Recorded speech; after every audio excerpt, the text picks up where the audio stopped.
안녕하세요. 오늘도 사연 살롱을 찾아주셔서 감사합니다. 누군가 당신이 존경하는 사람이 누구냐고 묻는다면 어떻게 대답하실 건가요? 성공한 사업가이거나 역사의 이름을 크게 남긴 위인이거나 언뜻 떠오르는 대부분이 특별한 사람들일까요? 저는 친정 아버지라고 답하고 싶어요. 물론 남들 보기에 대단한 분은 아니에요. 평생을 공무원으로 살아온 평범한 분이거든요. 건설, 그리고 개발과 관련된 직군에 근무했기에 마음만 먹는다면야 개발 예정 정보를 몰래 넘기고 받은 뇌물로 큰 재산을 쉽게 쌓을 수 있었을 거예요. 그러나 아버지는 단 한 번도 뇌물을 받지 않았어요. 퇴직하던 그날까지 재산이라고는 공무원 연금과 노후에 쌀꼬라 다니지 않을 정도의 적금밖에는 없었지만 오히려 스스로를 자랑스러워 하셨죠. 딸내미한테 좋은 구두 한 켤레 얻어 신어도 된다니까요.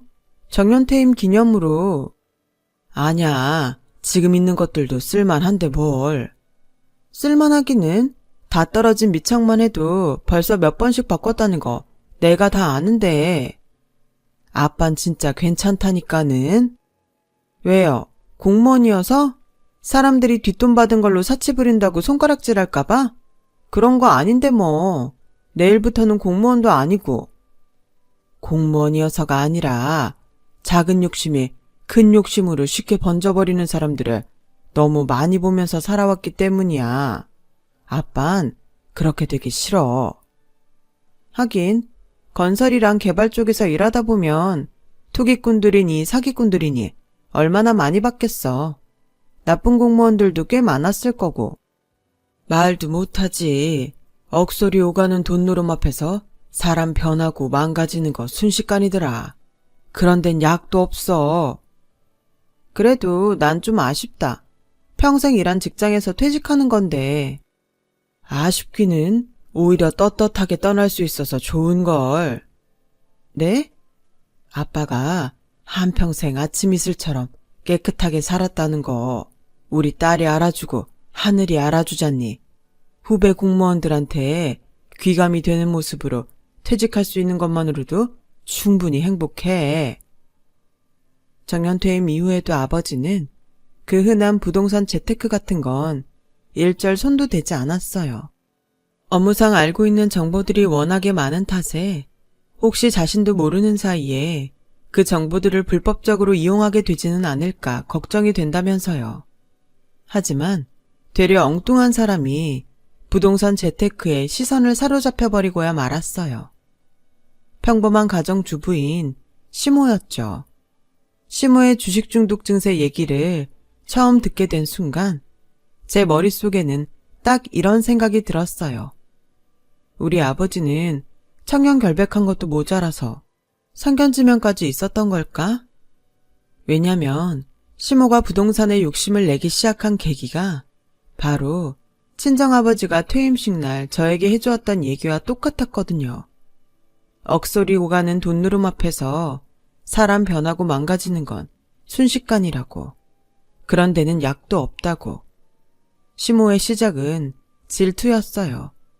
촌동네 농사꾼이던 시모가 근근히 겨우 먹고 살 만큼 논농사를 지어오던 땅에 덜컥 신도시가 들어섰는데요. 시고모가 논을 팔아 돈방석에 앉은 모습이 평생 라이벌과 같은 사이로 지내왔던 시모의 심기를 뒤틀어 놓았던 거죠. 사촌이 땅을 사도 배가 아프다는데 하물며 시자까지 붙은 시누이가 벼락부자가 되었으니 오죽했으려고요. 암튼 그렇게 시모는 네가 됐는데 내가 못 될 게 뭐 있어? 라는 심산으로 부동산에 눈이 뒤집혀버렸던 거죠. 저희 부부도 모르는 사이에 집 전세금에 자동차에 보험 해약금에 있는 재산 없는 재산 싹싹 끌어다가 덜컥 땅을 사버렸더라고요. 결과는 뭐 당연히 손에만 퍽퍽 쌓여갔죠. 제대로 준비된 것도 없이 무작정 뛰어든 투자가 제대로 될 리가 없잖아요. 어쩌면 그때까지만 해도 만회할 수 있었을 거예요. 당장의 손해가 속은 쓰릴지언정 거기서 멈췄더라면 시모가 주식 중독처럼 부동산 중독까지 되는 일은 없었을 거라고요. 하지만 시모는 손해가 쌓일수록 부동산에 더 집착하기 시작했어요. 이제 바닥을 찍었으니 곧 하늘 뚫을 날이 있을 거다. 뭐 그런 생각이었던 것 같아요. 시모가 그렇게 되기까지 저희 부부는 뭘 했냐고요? 지금이야 다 지난날의 사연이니까 이렇게 적지만 당시 저희는 시모의 일을 까맣게 모르고 있었어요. 저희가 그 일을 알게 된 건 시모가 어느 날 갑자기 저희 아파트에 찾아오면서부터였으니까요. 연락을 미리 주셨더라면 둘 중 하나라도 마중을 나갔을 텐데요. 아서라 얘, 맞벌이하는 부부가 시간 내기 오죽 어려우려고. 오는데 복잡하진 않으셨고요. 대중교통이 잘 돼 있어서 어렵지 않았어. 대중교통이요? 차는 어쩌고요? 차? 차는 그냥 뭐. 암튼 내 아들 잘 지내나 얼굴도 볼 겸 너도 별일 없나 안부도 물을 겸 해서 왔어. 이래저래 요 근방에 볼 일도 좀 있고. 그럼 며칠 머물다 가시겠네요? 왜? 혹시 불편하니? 불편하긴요. 이부자리 준비해 드릴 테니까 마음 편히 지내세요. 그렇게 며칠 저희 아파트에 머물게 된 시모는 새벽같이 나갔다가 밤 늦게서야 지치고 얼빠진 모습으로 돌아오기 일쑤였어요. 저희 부부는 어딜 다녀오냐는 질문에 매번 얼머부리는 시모의 행동이 영 불안하게 느껴졌고 그 불안감은 오래지 않아 현실로 닥쳐왔어요. 저희 부부가 퇴근하고 집으로 돌아와 보니 시모가 웬일로 집에 있더라고요. 저녁 식탁까지 떡 부러지게 한 상 가득 차려놓은 채로요. 신경 써서 차렸어. 천천히 먹으면서 들으렴. 무슨 중요한 얘기라도 있는 분위기네요. 이래저래 알아보니까 요새 이 동네 아파트 값이 많이 올랐다더구나. 어머님, 혹시 그동안 집 알아보러 돌아다녔던 거예요? 이 동네 와서 사시려고요? 너희 집을 팔아버리면 어떻겠니? 네? 내가 요 근처에 새로 받은 부동산이 하나 있는데 말이야. 잠깐만요, 어머님. 집 한 돈을 가져다가 부동산을 하겠다는 얘기는 아니죠? 네? 그럼 좀 안 되니? 무슨 그런 말도 안 되는 말씀을. 누가 뭐래도 여기 절반은 내 아들 집이야. 네가 가타부타 따질 일이 아닌 걸로 보이는구나. 나머지 절반은 제 집이기도 하고요. 그리고 남편이 아무리 어머님 자식이어도 엄연히 별개의 가정인데 이건 아니죠. 설마 아니, 쉐미가 아들 며느리 죽을 길로 내몰까? 이게 다 자식도 잘 되고 부모도 좋자고 하는 일이야. 그러니 더 토달지 말고 시키는 대로 하지 그러니? 너무 당황한 제가 대꾸조차 못하는 사이 줄곧 잠자코 듣고 있던 남편이 갑자기 웬 부동산 타령이라며 시모에게 따졌어요. 그러자 시모가 대뜸 역정을 내며 부동산으로 돈방석에 앉은 시고모를 향한 질투의 말을 쏟아냈어요. 그 여자는 되는데 나는 왜 안 되냐며 억울해하기도 했죠. 그런 모습을 보는 남편이 속 많이 상해하더라고요. 그래서 저는 일단 남편에게 자리를 잠시 비워달라고 했어요. 그렇게 저는 시모와 다시 마주 앉아 물었어요. 그래서요? 전 재산 다 털어넣었다는 땅은 지금 상황이 어떤데요? 시모는 대수롭지 않은 일이라는 듯 무척이나 태연하게 대답했어요. 웬 하수 처리장이 들어온다더구나. 들어온다던 아파트는 안 들어오고. 죄송한데요, 어머님. 그거 지금 아무렇지도 않게 할 만한 얘기가 아니에요. 그러면 울고불고 오열이라도 할까? 나 아직 안 망했어. 그런 뜻이 아니라 이러고 있을 시간에 1분이라도 빨리 발 빼야 한다는 소리라고요. 누구 좋으라고 발을 빼? 내가 빠져나간 자리 치고 들어올 연놈들 좋으라고? 넌 배울 만큼 배웠다는 애가 어쩜 그렇게 생각이 없니? 원래가 부동산이라는 게 손해는 더 큰 돈으로 메꾸는 거야. 손해나면 돈 빌려다가 메꾸고 또 손해나면 또 메꾸고 그 다음엔요. 그러다 대박이 터지는 거지. 하수처리장 들어온다면서요. 누가 봐도 지하 끝까지 뚫고 들어갈 것 같은데요. 그래서 돈 해놓으라잖아. 이 집 한 돈으로 다른 부동산에 투자할 거라잖아. 냅다 고함을 질러대는 시모의 모습은 제정신이 아닌 사람 같더라고요. 마치 화투에 중독된 도박꾼처럼. 그럴수록 더더욱 시모의 욕심을 초장에 딱 잘라내야만 했어요. 분명하게 말하는데요. 집 못 내드려요. 그리고 부동산에 투자한 돈 당장 회수하세요. 정말 큰일 나는 수가 있으니까. 그럼 전세를 놓으면 되겠구나. 어머님, 일단 전세부터 놓고 당분간 너흰 어디 원룸 같은 데서 지내고 있어. 가져간 전세금 원금에 웃돈까지 왕창 얹어서 금방 갚아주마. 시엠이 믿어도 돼. 그때 문 밖을 서성이며 시모의 말을 듣고 있던 남편이 왈칵 뛰쳐 들어오며 소리쳤어요. 우리가 이 집을 어떻게 마련했는데 직장이랑 연계된 대출금까지 끼고서 겨우 마련한 집이라는 거 엄마도 다 알잖아. 근데 그걸 가져다가 부동산에 넣겠다고요? 차라리 화투판을 다니겠다 그러지 왜? 정치비 아까우면 너희들 퇴직금이라도 미리 땡겨서 받아 가져오거라. 정신 좀 차려. 며느리 보는 앞에서 부끄럽지도 않아? 하나 있는 자식 마음까지 다 헤집어가면서 그놈의 가망도 없는 부동산에 목을 매야겠냐고. 이쯤에서 포기하는 게 맞는 거잖아. 그렇게는 못하겠다. 지금껏 손해본 내 돈이 아까워서라도 포기 못하겠고 네 고모처럼 돈방석에 앉고 싶어서라도 부동산으로 꼭 성공할 거야. 그렇게 남편과 심하게 다투던 시모는 밥상까지 때려 엎어버렸고 보다 못한 저는 시모를 집으로 돌려보내며 다시 한번 냉정하게 경고했어요. 투기꾼들이 난무하는 부동산판에 비전문가가 끼어들기에는 너무 위험한 일이죠. 제대로 된 준비도 없이 투자하는 부동산은 절대 반대니까 다시는 그런 말도 안 되는 얘기로 저희 찾아오지 마세요. 아무런 기대도 하지 말고요. 제가 말을 마치기 무섭게 시모는 사연으로 옮기지도 못할 만큼 아주 악독한 저주를 저희 부부에게 퍼부으며 나갔어요. 물론 그때나 지금이나 저희 부부는 시모의 욕심을 딱 잘라내 돌려보낸 것에 대한 후회나 미련 따위는 전혀 없어요. 그렇게라도 하지 않았더라면 폭주 기관차와도 같은 시모에게서 가족을 지킬 수 없었을 테니까요. 저희 부부와 연락 없이 보내던 그 짧은 며칠 동안에도 시모의 부동산 중독 증세는 걷잡을 수 없이 번져나가고 있었거든요. 지금보다 훨씬 큰 일들이 그것도 아주 줄줄이요. 시모와 다투던 날로부터 며칠 뒤 저희 부부는 오랜만에 친정 부모님과 함께 낚시터에서 짧은 휴가를 보내며 시모로 인해 뒤죽박죽이 되어버린 마음을 달래고 있었어요. 그런데 내내 고민에 잠겨있던 아버지가 휴가 마지막 날 밤이 되어서야 충격적인 사실을 털어놓더라고요.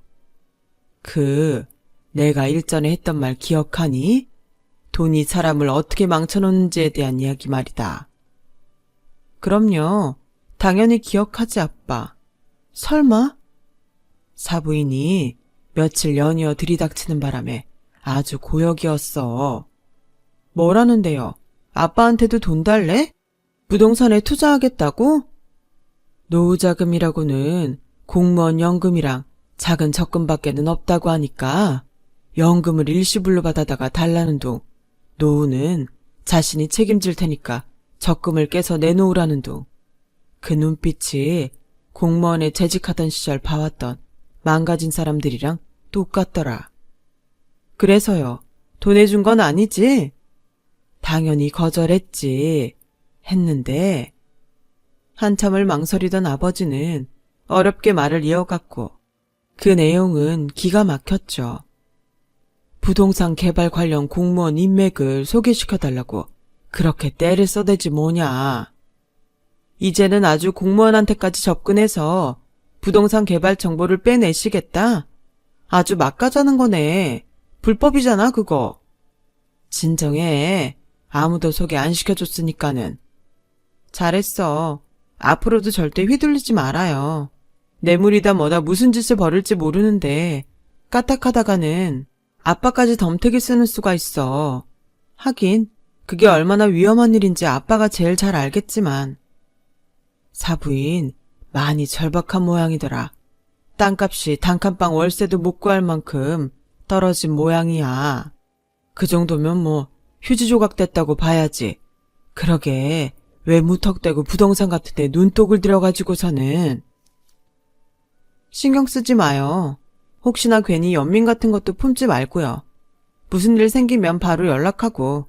알았죠? 한층 더 복잡해진 마음으로 휴가를 마친 저희 부부는 집으로 돌아오는 내내 말 한마디 쉽사리 꺼낼 수 없었어요. 묵묵히 운전만 하던 남편은 어떻게 장인어른한테까지 평생을 얼마나 반듯하게 살아오신 분인데 모욕을 해도 정도가 있지. 그러게 무슨 수를 써도 얼른 써야겠어. 1분 1초가 살얼음판이다 아주. 혼자 고민하지 말고 같이 얘기해. 같이 찾아보자고 방법. 우리가 부부잖아. 여보. 응? 아무리 생각해봐도 이것밖엔 방법이 없는 것 같아.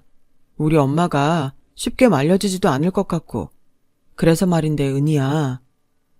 왜 뜸을 들이고 그래? 사람 불안하게. 이혼하자. 뭐? 당신 볼 면목도 없고 장인 장모님께 너무 죄송해서 차마 사과도 못하겠고 우리 엄마랑은 멀어져 줄게. 그러니까 넌 장인 장모님이랑 같이 아무 일도 없던 것처럼 행복하게 살아. 저와 친정 부모님을 향한 시모의 행동이 얼마나 죄스러웠으면 남편이 이혼까지 결심했을까요? 그 심정이 참 안쓰럽더라고요. 당연히 이혼을 받아들일 수 없었고요. 남편의 잘못도 아닌데다가 제가 지켜내겠다고 다짐했던 가족에는 남편도 포함되어 있었으니까요. 저는 절대로 남편을 놓을 수 없었으니까요. 대답하기 전에 하나만 물어보자. 우리 아빠 정년 퇴임하던 날 당신이 아빠한테 구두 선물했더라? 딸 자식이 그렇게 안달복달을 해도 괜찮다던 아빠였는데 우리 아빠한테 뭐라고 말했길래 선물을 받으셨을까? 존경합니다, 아버지. 당신 다 알고 물어보는 거야?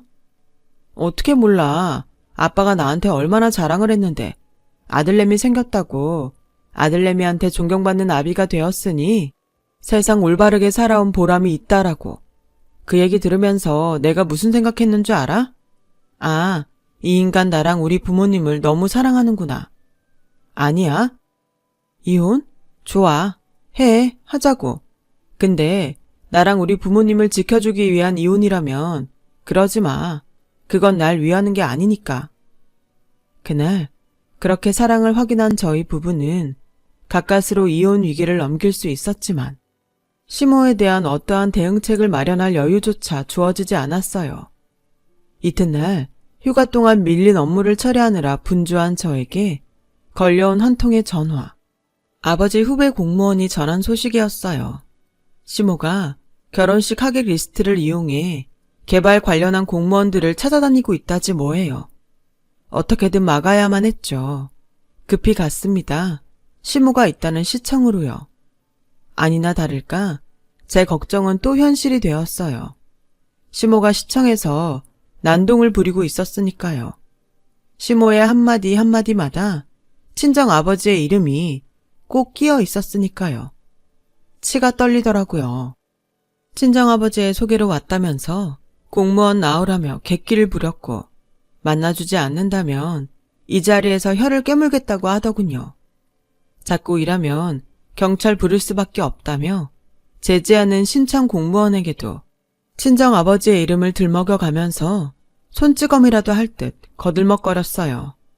퇴임한 선배 공무원의 사돈을 몰라봐서 기분이 나쁘다나 뭐라나. 마침 저의 연락을 받은 남편이 헐레벌떡 도착했고 저희 부부는 난동을 부리는 시모를 가까스로 주차장까지 끌고 나오는데 성공했지만 이미 제정신이 아닌 시모는 아들이고 나발이고 손찌검까지 해가며 아나무인이었어요. 저는 그런 시모에게 진짜 이래야겠어요? 꼭 이렇게까지 해야겠냐고요. 지켜보는 아들 가슴은 어떨 것 같으세요? 그 욕심 때문에 사돈 얼굴에 먹칠까지 해야 속이 시원하겠냐고요. 전 재산이 휴지만도 못한 꼴이 되게 생긴 판에 뭔 짓을 못할까? 지금 누가 누굴 원망해요. 남편도 저도 부동산 하라고 등 떠민 사람 아무도 없어요. 오히려 말렸죠. 당장 발 빼라고 했을 때 말 들었으면 이 지경까지 올 일도 아니었고요. 그때 너희 연놈들이 집 한 돈을 보태줬더라면 이런 일 없었어. 연놈들이요? 지금 자식 내외한테 연놈들이요? 그래, 이기적인 연놈들아. 너희들 집 한 돈으로 목 좋은 부동산에 새로 투자를 했더라면 내 전 재산 손해보는 것도 진즉에 메꾸고 남았다고. 메꾸기만 했겠어? 애저녁에 돈방석에 앉아도 한참 전에 앉았어. 왜 말이 없어? 이제야 후회되니? 아, 그때 시어머니 말씀을 잘 들을 걸 하고? 그럼 이거 사. 당장 가서 돈 가져와. 집을 팔든 퇴직금을 땡겨봤든 돈 가지러 가는 길에 사돈 양반이랑 약속도 좀 잡아놓고 이놈의 공무원들 만나보려면 기어코 사돈까지 대동하고 와야 할 모양이야. 싫다면요. 아무것도 못하겠다면요. 부모 자식이고 나발이고 호적에서 확 파주랴? 멀쩡한 남편 전에 고아 신세 만들기 싫으면 돈 챙기고 사돈이랑 약속 잡아서 연락해. 저런 상태의 시모를 어떻게 해야 하나 전전긍긍 고민해봐도 대책이 서질 않았죠. 그런데 뜻밖에도 친정아버지가 슬그머니 다가와 저에게 한 가지 지혜를 귀뜸해 주었어요. 직접 한번 보게 만들어주면 어떠니? 뭘요? 변한 사부인의 지금 자신의 모습이 얼마나 추악한지를 말이야. 그로부터 며칠 뒤 저희 부부가 먼저 시모에게 연락했어요. 친정아버지의 소개를 받아 함께 꼭 갈 곳이 있다면서요. 시모는 무척이나 큰 기대를 품은 눈치를 노골적으로 드러내며 순순히 따라왔어요. 차를 타고 한참을 달려 마침내 도착한 어느 지방은 공사장인지 황무지인지 아무튼 사방으로 보이는 것이라고는 모래밭뿐인 곳에는 컨테이너 박스 하나가 덜렁 자리에 있었어요. 공인중개사 사무실이었죠. 그날의 자리를 부동산 개발 정보를 넘겨받는 자리라고 착각해서였을까요? 순간 시모의 얼굴에 화색이 돌더라고요. 그런데 사무실로 들어서기가 무섭게 뜨악스러운 풍경이 눈앞에 펼쳐졌어요. 줄담배에 오가는 욕설과 고함에 몇몇은 주저앉아 오열하고 있고 그들 모두는 부동산 중독자들이자 사기 피해자들이었죠. 황무지나 다름없는 그곳에 대규모 오피스 단지가 들어선다는 소문 하나만 믿고 준공도 되지 않은 땅에 알바기를 시도하다가 패가망신하게 생겼다더라고요. 그 와중에도 전화통을 붙들고 제발 돈 좀 빌려달라며 허세를 부리거나 애걸복걸하는 중독자들의 모습마저 눈에 띄었죠. 섣부른 부동산 투자로 인생 나락행 직전까지 몰렸음에도 아무것도 깨우치지 못한 채로 돈만 있다면 다음 투자는 반드시 성공할 수 있으리라는 근거 없는 자신감 하나만 가지고요. 마치 그동안 저희 가족을 괴롭혀왔던 시모의 모습처럼 말이죠. 아마도 친정아버지는 시모에게 그걸 보여주고 싶었던 모양이에요. 자신과 똑같이 망가져버린 부동산 중독자들의 모습을 보면서 시모 스스로 잘못을 깨닫고 참회하기를 바랐던 거예요. 그제야 친정아버지의 깊은 뜻을 헤아리게 된 저는 멍하니 벙찐 채로 중독자들을 바라보고 있는 시모에게 말했죠. 잘 생각해 보세요. 저 사람들이 자신들의 돈만 가져다가 날려먹었을까요? 아니요. 묻지마 투자의 말로야 뻔하죠. 자식 며느리 사돈의 팔촌, 마지막은 사채까지 겁도 없이 끌어다 썼다는 거. 저 사람 가족들은 참 속 많이 썩었겠구나 한심하고. 저희도 그랬어요. 어머님 때문에 속 많이 썩었다고요. 아니 그렇게 되고도 남았겠죠. 이제 저희 마음을 좀 아시겠어요? 얘 지금 뭐라니? 누구랑 누구를 같은 취급이야? 어머님, 투자 한 번 실패했다고 사람 무시하는 거 아니다? 내 사전에 2번의 실패는 없으니까 일전에 얘기했던 돈이나 마련해오렴. 투자 정보는 무슨 수를 써서라도 사돈한테 직접 듣도록 할 테니. 제발 귀 좀 열고 들으세요. 눈 좀 똑바로 뜨고 잘 보시라고요. 저 사람들이랑 어머님의 모습이 대체 어디가 다른 거죠? 저한테는 똑같이 보이는데요. 어머님 맘맞다나 한심하고 추악하고. 실패자들한테 함부로 갖다 붙이지 말라니까. 나는 분명 저 사람들이랑 다를 거야. 그때 휴대폰으로 통화 중인 중독자들의 목소리가 각자 한마디씩 들려왔어요. 기껏 한번 실패했다고 사람 무시하고 그러는 거 아니야 임마. 선배, 이번엔 진짜 좋은 정보라고요. 3억만 어떻게 해주시면 1년 내로 갚아요. 내일 중으로 돈 안 해주면 자식이고 나발이고 호적 파버릴 줄 알아. 급한 대로 전세금부터 빼서 좀 보내봐봐. 정 안 되겠으면 아빠 퇴직금이라도 미리 땡겨 받아오던가요. 하나같이 시모가 저희에게 했던 말들 판박이었죠. 비로소 시모는 겁에 질린 표정으로 중독자들을 바라보기 시작하더군요.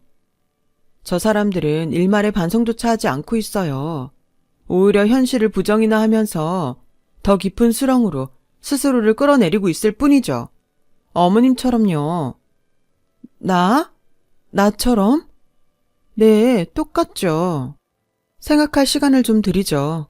부동산을 포기하지 못하겠다면 네, 그러세요. 단 부모 자식 사이 스스로 끊어낸 셈이니 앞으로 무슨 험한 일이 생기더라도 외로워하거나 원망할 자격 없다는 것만 알아두시고요. 저와 친정은 앞으로도 결코 단 하나의 도움조차 건네지 않을 거고 친정 아버지 얼굴에 한 번만 더 먹칠하고 다녔다가는 가만히 있지 않을 테니까. 그날 시모는 자신과 똑같이 추악하게 망가져 있는 중독자들과 냉정하게 떠나는 저희 부부를 번갈아가며 바라보았어요. 허망하고 공허하다는 눈빛으로 말이에요. 그렇게 지금 누군가 저에게 세상에서 가장 존경하는 인물이 누구냐 묻는다면 제 대답은 여전히 아버지입니다예요. 남편도 마찬가지고요. 소나무처럼 변치 않는 반듯함으로 저희 부부의 삶에 늘 귀감이 되었고 도저히 구제불능일 것만 같던 사람에게마저 깨우침을 주었으니까요. 자신의 잘못을 모두 뉘우친 시모는 깊은 산속 암자에서 지내고 있어요. 정식 승려가 된 건 아니지만 절간에서 밥을 짓고 청소를 하고 공양을 드리면서 마음 수양을 하고 있어요. 꽤 좋아 보이더라고요. 자신도 모자라 천륜마저 해치려 들었던 헛된 욕심을 반성하고 계신데요. 그 모든 것이 친정아버지가 저에게 귀뜸해 주었던 지혜 덕분에 가능했던 일이라고 생각해요. 시모가 부동산 중독자들의 모습을 통해 자신의 추악한 민낯을 마주하지 못했더라면 끝끝내 잘못을 깨우치지 못했을 테니까요. 그래서 전 올바른 사람을 믿어요. 그들이 가진 힘, 사람을 바꾸어 놓는 선한 영향력을요. 저도 그런 사람으로 살도록 노력하려고요. 지금까지 저의 이야기 들어주셔서 감사해요. 여러분의 옆에도 좋은 인연들이 자리해서 행복한 삶 이루어 나가셨으면 합니다. 여러분, 사연 댓글에 응원과 현명한 조언 부탁드려요. 좋아요와 구독은 저에게 큰 힘이 됩니다. 오늘도 좋은 일 가득하세요.